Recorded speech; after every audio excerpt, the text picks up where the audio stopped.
mu ko wanda duk ya zagi annabi mun riga mun yi magana mun ce a kashe shi ko shi awwa.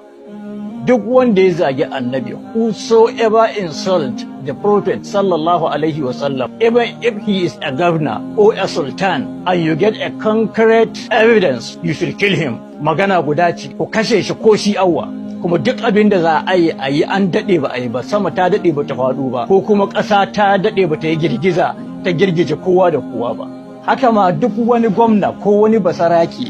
wanda ya fito ya ce ya goyi bayan a riƙa zage annabi sallallahu alaihi wasallam, to babu da'a ko akan wannan gwamnan ku yi amfani da ƙuri'un ku kashe shi. Sannan don Allah ku ba mu sunayen shi, mun san sunayen da za mu kira na Allah wanda wallahi ko kansila bai komai, mun san sunayen da za mu kira na Allah mu roƙa,